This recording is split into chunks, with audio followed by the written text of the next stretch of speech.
Hello students, let's start today's text.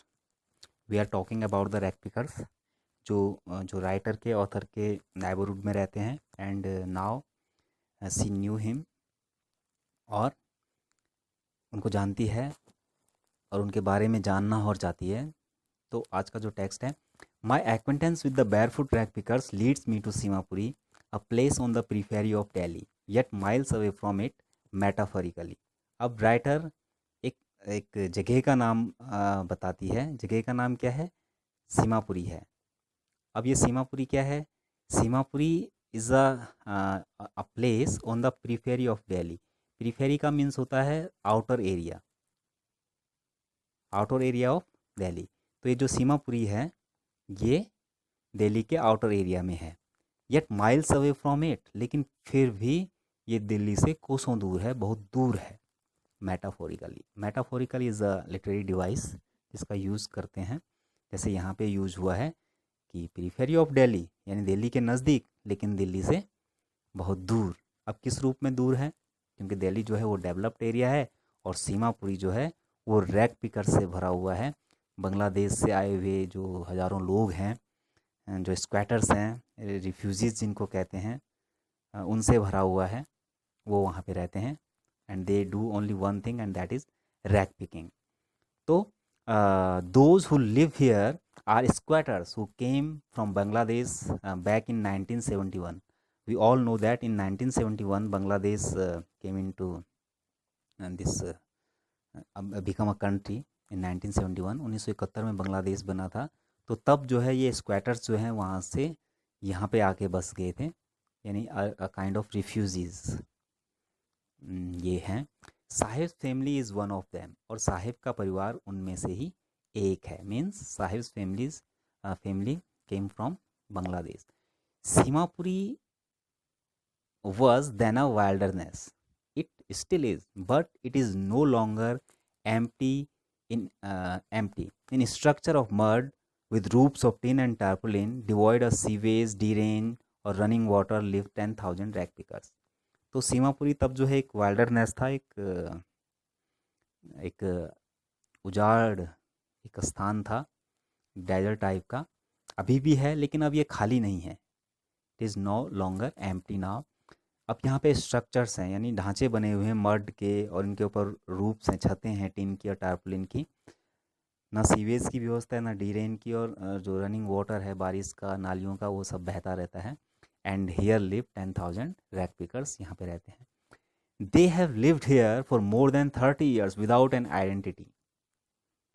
यहाँ रहते हैं 30 सालों से without an identity. They have no identity, without permits but with ration cards that get their names in voters list and enable them to buy grain. अब इनके पास identity नहीं है लेकिन इनके पास परमिट्स हैं, जो कि इनको राशन कार्ड में इनका नाम आ जाता है, वोटर लिस्ट में इनका नाम आ जाता है। And these things enable them to buy grain. enable means होता है enable means make them able, उनको इस योग्य बना देता है कि वो अपने लिए अनाज खरीद सकें, ग्रेन उनको मिल जाए। Food is more important for survival than an identity, क्योंकि कुछ भी हो लेकिन आइडेंटिटी से ज़्यादा जो महत्वपूर्ण है वो सर्वाइवल है, जीवित रहना है। If at the end of the day we can feed our families and go to bed without an aching stomach, we would rather live here than in the fields that gave us no grain, say a group of women in tattered saris. When I asked them why they left their beautiful land of green fields and rivers, wherever they find food, they pitch their tents and that become their transit home. तो वो जो group था वो कहता है कि अगर हमें पेट भर खाना मिल जाता है, रात को सोने से पहले हमारा पेट भरा हुआ है, हम भूखे नहीं सो रहे हैं, तो यहाँ रहना ज़्यादा बढ़िया है बजाय उन खेतों के पास रहने के, वहाँ रहने के, जो कि हमें भोजन नहीं दे पाते। एक महिलाओं का ग्रुप लेखिका से ये कहता है, जब लेखिका उनसे पूछती है कि उन्होंने अपना इतना सुंदर सा देश क्यों छोड़ दिया। और wherever they find food, जहाँ भी उनको खाना मिलता है, they pitch their tents and that become their transit home, वहाँ वो अपना ट्रांजिट होम बना देते हैं। Children grow up in them becoming partners in survival. And survival in Seemapuri means rag picking. अब जो उनके बच्चे हैं they grow up in all those kind of circumstances और एनवायरनमेंट, और वो भी फिर सर्वाइवल में उनके पार्टनर बन जाते हैं। और सीमापुरी में सर्वाइवल का मीन है रैग पिकिंग, यानी every family that live in Seemapuri do only one thing and that is rag picking, कचरा उठाने का वो काम करते हैं। Through the years it has acquired the proportion of a fine art, और समय के साथ साथ इन वर्षों में जो बीत गए हैं इसने एक्वायर्ड कर लिया है proportion of a fine art, एक कला का। कई प्रकार की कलाएं होती हैं, आर्ट्स होते हैं, उनमें से रैग पिकिंग भी एक आर्ट बन गया है, फाइन आर्ट का रूप इसने ले लिया है। Garbage to them is gold, पहले भी आया था गोल्ड, कि गार्बेज उनके लिए गोल्ड के समान है, not the actual gold but because garbage give them mean of survival, तो इसलिए उसको गोल्ड उन्होंने कहा है। It is their daily bread, a roof over their heads even if it is a leaking roof, but for a child it is even more. और इसी garbage के कारण उनको उनके सर के ऊपर छत है, खाना मिलता है, और ये उनके लिए सब कुछ है, हालांकि छत उनकी टपकती रहती है। Now I sometimes find a rupee, even a 10 rupee note, Sahib says, his eyes lightening up. When you can find a silver coin in a heap of garbage, you don't stop scrounging, for there is hope of finding more. अब साहिब कहता है कि कभी कभी मुझे 10 रुपये मिल जाते हैं गार्बेज के कारण, और उसकी आंखों में एक चमक आ जाती है। और जब आप गार्बेज आपको कुछ देता है, यानी कुछ पैसे आपको मिलते हैं गार्बेज के कारण, तो आप रुकते नहीं हैं। फिर स्क्रॉन्जिंग मीन्स होता है सर्चिंग, सर्च करने से, खंगालने से अ, उस कचरे को आप रुकते नहीं हैं, आप और ज़्यादा उसको ढूंढते हैं उसमें, कि in the hope that you can find मोर।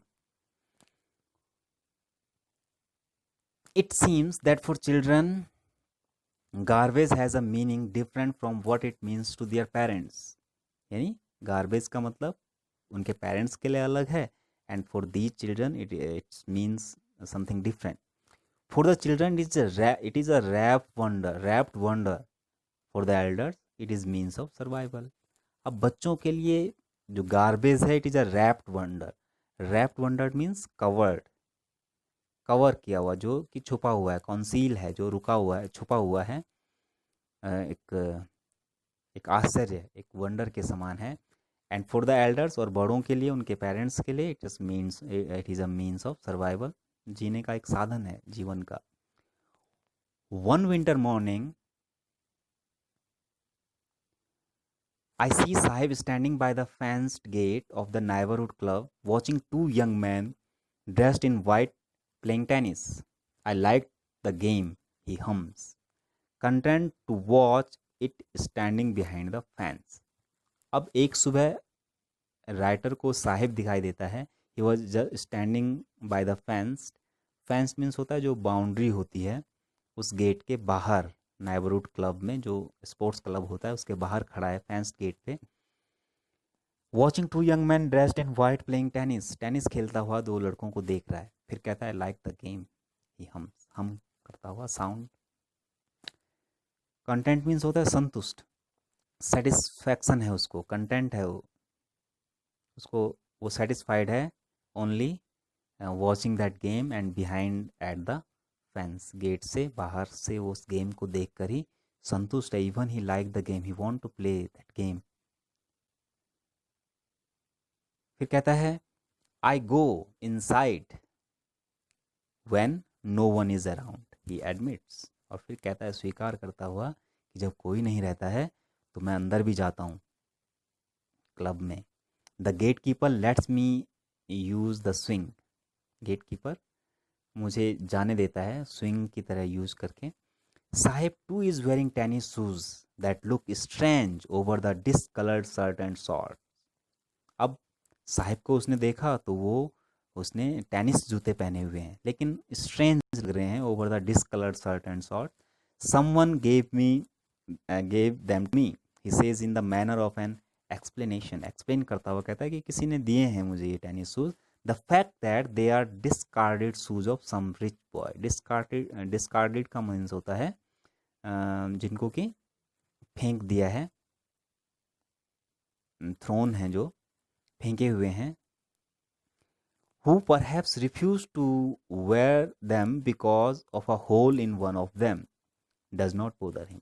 हालांकि उनमें एक जूते में छेद है, इसी कारण से उनको रिफ्यूज़ किया गया है पहनने से, लेकिन दैट डजंट बोदर्ड साहिब, क्योंकि उसके पास कम से कम जूते तो मिले उसको।